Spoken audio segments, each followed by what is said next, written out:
Hello दोस्तों, स्वागत है आपका आपके अपने यूट्यूब चैनल स्टडी विथ एजे में। इसमें आज की वीडियो में मैं आपके लिए लेकर के आया हूँ पाठ 2 दादी की घड़ी, जो आपकी हिंदी भाषा भारती पाठ्य पुस्तक का है बच्चों। और ये पुस्तक आपकी इस साल आई हुई नई वर्कबुक है। इसमें कुछ थोड़े बहुत चेंजेस हुए हैं, थोड़े बहुत बदलाव हुए हैं। तो उन बदलाव के साथ हम सारी चीज़ें इसमें देखेंगे, जानेंगे कि क्या क्या चीज़ें आपके लिए इसमें दी गई है और कैसे आपको इनके उत्तर लिखने हैं, सारी चीज़ें इसमें कैसे कंप्लीट करनी हैं। तो बच्चों आइए देखते हैं। और दोस्तों चैनल ध्यान से सब्सक्राइब कर देना। सारी चीज़ें आपको आप इसी चैनल पर आपके काम की सारी चीज़ें मिलेगी। आपकी एड ग्रेड वर्कबुक की वीडियो, परीक्षा के समय पेपर की आईएमपी प्रश्नों की वीडियो, सारी चीज़ें आपको इस चैनल पर हमेशा मिलेगी। तो चैनल को ध्यान से सब्सक्राइब कर देना, ताकि मैं कोई भी प्रश्न कभी भी डालूँ तो आपको वो हमेशा आसानी से मिल सके। तो बच्चों पाठ को आपको बहुत ध्यान से पढ़ना है। मैं पाठ पढ़कर अगर आपको बताऊंगा तो वीडियो बहुत लंबी बन जाएगी, इसलिए आपको अच्छे से पाठ पढ़ना है ना। काफ़ी सारी चीज़ें इसमें आपके काम की दी गई है। और पाठ पढ़ने से आपको यानी इसका नॉलेज होगा, और इससे आपके प्रश्नोत्तर भी आपको यानी आधे प्रश्नोत्तर तो आपको पाठ पढ़ने से ही याद हो जाएंगे। तो इसलिए पाठ को ध्यान से पढ़िएगा, समझ कर पढ़िएगा, है ना। तो इसे बहुत अच्छे से आपको पढ़ना है।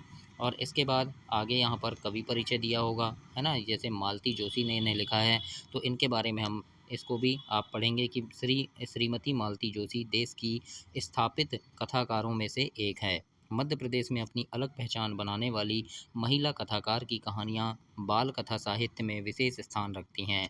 बाल कहानियों में जहाँ बाल मनोविज्ञान का बारीकी से अंकन हुआ है, वहीं उनके नैतिक विकास का भी पूरा ध्यान रखा गया है। दादी की घड़ी कहानी उन्हीं में से एक है।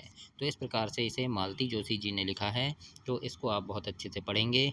अब इसके बाद हम आगे इसमें आपके लिए प्रश्न उत्तर देखेंगे, सारी चीज़ें देखेंगे। जो जो प्रश्न बुक में आपके लिए दिए गए हैं उनके हम हल इसमें उत्तर देखेंगे।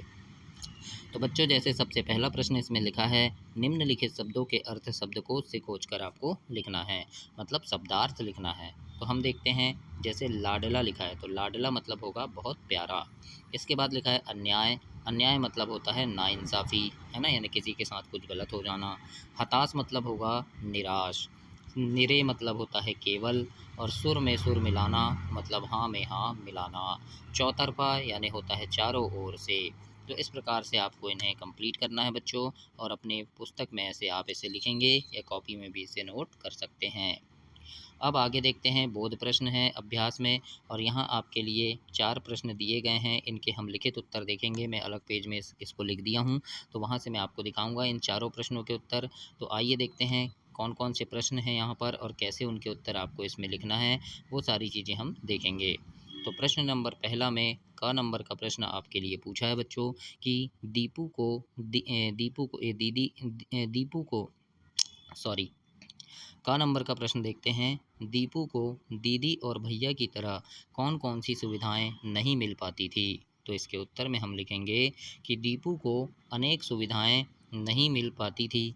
उसके पास पढ़ने के लिए ना तो घड़ी थी, ना ही डेस्क, है ना। जब वह सुबह जल्दी उठना चाहता तो उसके पास अलार्म घड़ी भी नहीं होती थी। इस प्रकार से आपको क नंबर के उत्तर में लिखना है बच्चों, और इसे अपनी कॉपी में नोट करना है ना। तो ऐसे आप इसे कंप्लीट करेंगे। इसके बाद प्रश्न नंबर ख है, इसमें पूछा है बिना अलार्म घड़ी के दादी सुबह कैसे उठ जाती थी। तो इसके उत्तर में हम लिखेंगे कि दादी सुबह जल्दी उठने के लिए रात को सोते समय अपने सिरहाने रखे तकिए से सुबह उठने का समय कहकर सोती थी, है ना। मतलब वो जो तकिया रखती थी उससे जितने समय उठना है तो वो तकिए से बोल देती थी कि मुझे इतने समय उठा देना। तो इस प्रकार से आप दादी यानी बिना अलार्म घड़ी के भी दादी उठ जाती थी। तो ऐसे आप इसमें लिखेंगे बच्चों। ग नंबर का प्रश्न देखते हैं, ग नंबर के प्रश्न में क्या पूछा है। तो प्रश्न नंबर ग में आपके लिए यहाँ पूछा है, पिकनिक पर जाने के लिए दीपू समय पर कैसे जाग गया। तो इसके उत्तर में हम इसमें लिखेंगे, रात को दीपू अपने तकिए से उसे सुबह 5 बजे जगा देने की बात कहकर सो गया, और अगले दिन ठीक 5 बजे उसकी आंख अपने आप खुल गई थी, है ना।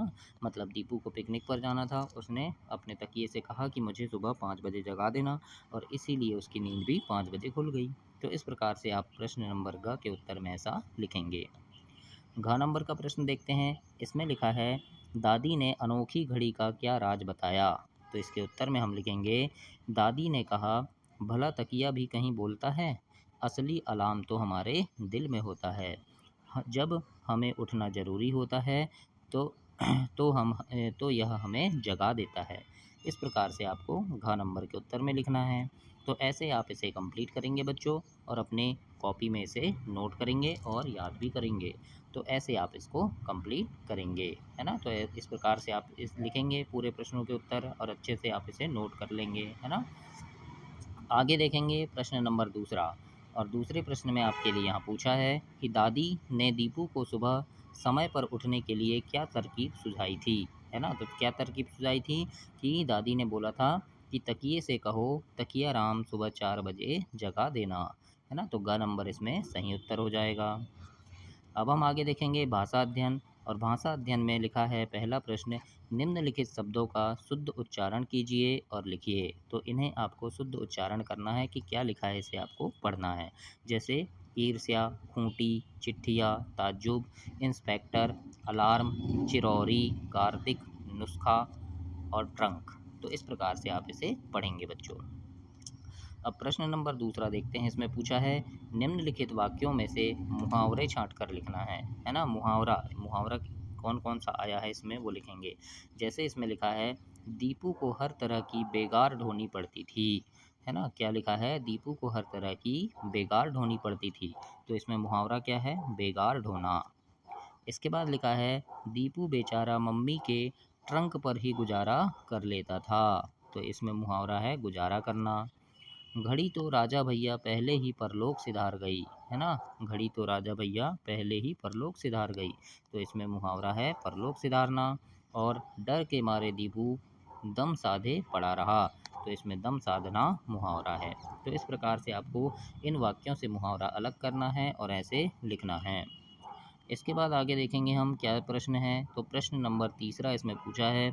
और प्रश्न 3 में इसमें लिखा है निम्नलिखित शब्दों में से हिंदी, अंग्रेजी और उर्दू के शब्द छांट कर लिखना है ना। हिंदी, अंग्रेजी और उर्दू के शब्द छांटना है कि हिंदी के शब्द कौन कौन से हैं, अंग्रेजी के शब्द कौन कौन से हैं और उर्दू के शब्द कौन कौन से हैं। तो यहाँ पर ये इतने सारे शब्द लिखे हैं, इनमें से हम छांट कर डिब्बे में लिखेंगे। तो इसमें देखते हैं जैसे हिंदी के शब्द कौन कौन है इसमें। तो हिंदी के शब्द होंगे जैसे रौब, अन्याय, सुर, परीक्षा, दया, परलोक। तो ये क्या है, हिंदी के शब्द हैं। इसके बाद अंग्रेजी के शब्द देखेंगे। अंग्रेजी के शब्द कौन कौन से हैं, जैसे chalk, desk, class, monitor, alarm, inspector, terminal. तो ये हैं अंग्रेजी के शब्द। इसके बाद हम उर्दू के शब्द देखेंगे। उर्दू के शब्द हैं इसमें जैसे एवज, मुसीबत, ख्याल, बाकायदा, ताज्जुब और लैम्प, है ना। तो इस प्रकार से ये प्रश्न नंबर 3 में आप ऐसे लिखेंगे। हिंदी के, अंग्रेजी के और उर्दू के शब्द अलग करके आपको ऐसे लिखना है। इसके बाद यहाँ लिखा है ध्यान से पढ़िए, है ना। ध्यान से पढ़िए लिखा है, इसको आपको पढ़ना है। जैसे यहाँ लिखा है कि दीपू चौथी कक्षा में पढ़ता है और अपनी कक्षा का मॉनिटर भी है ना। तो इस वाक्य में भी निपात का प्रयोग अतिरिक्त विशेषता दर्शाता है। मतलब इसमें भी जो लिखा है वो क्या है, निपात है ना। इसको हम निपात बोलते हैं। जैसे यहाँ लिखा है दीपू कक्षा चौथी में पढ़ता है और अपनी कक्षा का मॉनिटर भी है। तो ये जो भी है ये क्या है, इसको निपात कहेंगे। तो ये निपात कहलाएगा, है ना। तो इसको हम अब जानेंगे आगे कि क्या होता है। जैसे यहाँ निपात लिखा है, हिंदी में कुछ ऐसे अव्यय शब्द हैं जो वाक्य में किसी शब्द या पद पर जोर या बल देने के लिए उस शब्द या पद के बाद आते हैं। इस प्रकार के शब्दों को निपात कहते हैं। जैसे ही, भी, तो, मात्र, तक, न, नहीं, मत, पर। ये क्या है, ये निपात हैं, है ना। तो अब यहाँ प्रश्न नंबर 4 आपके लिए पूछा है। इस प्रकार के भी और पर निपात वाले वाक्य पाठ से छांट कर आपको लिखना है। तो अब हम यहाँ छांट कर लिखेंगे कौन कौन से वाक्य ऐसे आए हुए हैं। तो चौथे प्रश्न में हम देखते हैं जैसे यहाँ पर प्रश्न नंबर 4 जो दिया है, भी और पर निपात वाले वाक्य पाठ से छांट कर लिखना है। तो पहले में जैसे लिखेंगे कि मान लिया कि बड़ी बड़ी क्लासों में पढ़ते हैं, इसका मतलब यह तो नहीं कि लोग निरे बुद्ध हैं, है ना। मतलब यहाँ देखो ये पर आया तो ये निपात वाला है, हो गया। इसी प्रकार दूसरा देखेंगे, लिखा है दीपू चौथी कक्षा में पढ़ता है और तो और वह अपनी कक्षा का मॉनिटर भी है। तो यहाँ भी आ गया, है ना। दीपू के दोस्त दिन भर आते जाते रहते हैं, पर कोई उन्हें बैठने तक को भी नहीं कहता। पर दीदी या भैया के पास कोई आता तो उसे बाकायदा नमस्ते करनी पड़ती। ये पर आ गया इसमें, तो ये क्या है, निपात है। अगला वाक्य है, उसे तो खुद चाबी भरने की इच्छा थी, पर दीदी का चेहरा देखकर चुप कर गया। तो यहाँ पर और भी वाले शब्द ऐसे आपको छांट कर लिखना है। मैंने यहाँ कुछ शब्द लिखे, कुछ वाक्य लिखे हैं, इन्हें आपको पढ़कर आप ऐसे लिखेंगे। अब हम आगे देखते हैं और क्या दिया है अगला प्रश्न। तो अगला प्रश्न यहाँ आपके लिए है बच्चों, प्रश्न नंबर 5। निम्नलिखित वाक्यों को ध्यानपूर्वक पढ़िए और उदाहरण के अनुसार उन्हें छोटा करके लिखना है।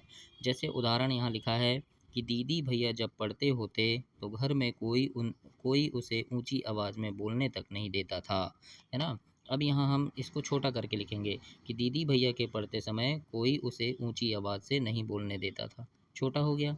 अब इसी प्रकार से यहाँ अ नंबर में लिखा है और ब नंबर में जो वाक्य लिखे हैं, अ में लिखा है सोते में मुझसे घड़ी टूट गई और सबके सब मुझे डांटने लगे। इसके बाद लिखा है वह तो समझा अभी रात है और डर के मारे दम साधे चुपचाप पड़ा रहा। तो इन दोनों को हम छोटा कर कर लिखेंगे। तो किस प्रकार से लिखेंगे देखो, तो उत्तर में हम लिखेंगे अ नंबर में कि सोते समय घड़ी टूटने पर सबके सब मुझे डांटने लगे। फिर अगला है, वह रात समझकर डर के मारे दम साधे चुपचाप पड़ा रहा। तो इस प्रकार से आप लिखेंगे और इन्हें कंप्लीट करेंगे ऐसे। आगे हम देखेंगे प्रश्न 6, और 6 में पूछा है उदाहरण अनुसार वाक्य बदलना है। जैसे लिखा है, पता है हम लोग सांची जाएंगे। तो इसको हम कैसे बदलेंगे कि ना जाने हम कब सांची जाएंगे, ये बदल दिए, है ना। तो इसी प्रकार से हम बदलेंगे। जैसे यहाँ लिखा है, पता है कल हमने मलाई खाई थी, पता है कल हम आसमान में गुब्बारे उड़ रहे थे, पता है तकिया मुझे जगाएगा, पता है पापा मम्मी मुझे मुझे समझ पाएंगे। तो इनको हम बदलेंगे। और कैसे बदलेंगे, तो यहाँ देखिए कैसे बदले हैं। पता है की जगह ना जाने लिखना है, तो क नंबर में लिख देंगे ना जाने कब हमने मलाई खाई थी। फिर लिखेंगे न जाने कब आसमान में गुब्बारे उड़ रहे थे। अगला लिख देंगे न जाने कब तकिया मुझे जगाएगा। और अगला लिखेंगे न जाने कब पापा मम्मी मुझे समझ पाएंगे। तो इस प्रकार से आपको प्रश्न 6 में लिखना है बच्चों, और ऐसे कंप्लीट करना है। और दोस्तों चैनल ध्यान से सब्सक्राइब कर देना, आपके काम की काफ़ी सारी चीज़ें इस चैनल पर मैं हमेशा डालते रहता हूँ। मेडिकल की वीडियो, परीक्षा के समय पेपर की आईएमपी प्रश्नों की वीडियो, सारी चीज़ों के लिए चैनल सब्सक्राइब करना, ताकि सारी चीज़ें आपको समय पर मिले और उन्हें पढ़ करके आप परीक्षा में काफ़ी अच्छे नंबर ला सकें। 7वां प्रश्न देखेंगे, इसमें पूछा है निम्नलिखित वाक्यों में शब्दों को सही क्रम में लिखना है। अब जैसे क नंबर में लिखा है अपनी भी मॉनिटर का कक्षा दीपू। तो यहाँ शब्द इधर उधर लिखे हैं, इनको जमा के हमें सही वाक्य बनाएंगे। तो ऐसे हम पूरे को देखते हैं, चारों को हम किस प्रकार से जमाएंगे और कैसे सही इसे बनाएंगे। तो देखिए प्रश्न नंबर 7 का उत्तर मैंने यहाँ लिखित उत्तर आपके लिए लेकर के आया है। तो यहाँ से आप इसे देख सकते हैं। जैसे क में हम लिखेंगे दीपू अपनी कक्षा का मॉनिटर भी है। ख में लिख देंगे घड़ी राजा भैया परलोक सिधार गई। और घ में लिखेंगे ग में कि घर में एक ही टाइम पीस अलार्म था। और घ में लिखना है असली अलार्म तो हमारे दिल में होता है। इस प्रकार से 7वें प्रश्न के उत्तर में आप ऐसे लिखेंगे और शब्दों को जमा कर इस प्रकार से आपको कंप्लीट करना है। तो ऐसे आप अपनी पुस्तक में लिखेंगे बच्चों। अब हम आगे देखेंगे अगला प्रश्न क्या है। तो प्रश्न नंबर 8 है और इसमें लिखा है सही विकल्प चुनकर रिक्त स्थान भरना है, खाली स्थान भरना है। क नंबर में लिखा है दीपू से सभी ईर्ष्या करते थे, है ना। तो इसमें क्या आ जाएगा, ईर्ष्या लिखना है आपको। फिर है दीपू की आधी जान तो पापा के पास बैठने में ही निकल जाती थी। तो यहाँ ये चौथा सही हो जाएगा, आधी जान। स्टूल शब्द क्या है, तो ये विदेशी शब्द है, तो हम यहाँ विदेशी लिख देंगे। और दीपू पिकनिक के लिए कहाँ गया था, सांची गया था, तो यहाँ पर हमको सांची लिखना है। तो इस प्रकार से प्रश्न 8 को कंप्लीट करेंगे आप और अपनी बुक में ऐसे लिखेंगे। इसके बाद योग्यता विस्तार है बच्चों। तो इसमें क्या करना है, तो इसमें आपको आपस में बातें बातें करना है अपने दोस्तों के साथ कक्षा में, है ना, या अपने टीचर के साथ बातें करना है कि दीपू की जगह अगर तुम होते तो सुबह उठने के लिए क्या युक्ति लगाते। तो आप कुछ बताएंगे, आपका दोस्त कुछ और बताएगा, तो इससे आपको प्रश्नों के उत्तर मिलेंगे। ये क्या है, योग्यता विस्तार है ना। बच्चों से जुड़ी कोई अन्य रोचक कहानी याद कर कक्षा में सुनाना है, मतलब आपको कोई कहानी बनती है तो उसको आपको अपनी कक्षा में सुनाना है। कहानी का नाट्य रूपांतरण कर बाल सभा, यानी आपके स्कूल में जो बाल सभा होती है उसमें भी आप एक नाटक कर सकते हैं या कहानी बता सकते हैं। इसके बाद यहाँ पर एक अनमोल वचन लिखा है, तो इसको आप अपने जीवन में तारेंगे कि सच्चे हृदय से निकला हुआ वचन कभी निष्फल नहीं होता, है ना? इसीलिए बच्चों हमेशा हमें सत्य बोलना चाहिए, सत्य का ही साथ देना चाहिए। तो ये आपका पार्ट 2 समाप्त हुआ बच्चों। अगली वीडियो में हम पार्ट 3 देखेंगे। तब तक के लिए आप चैनल सब्सक्राइब करें, वीडियो को लाइक करें और अपने दोस्तों तक भी इसे शेयर करें। धन्यवाद बच्चों।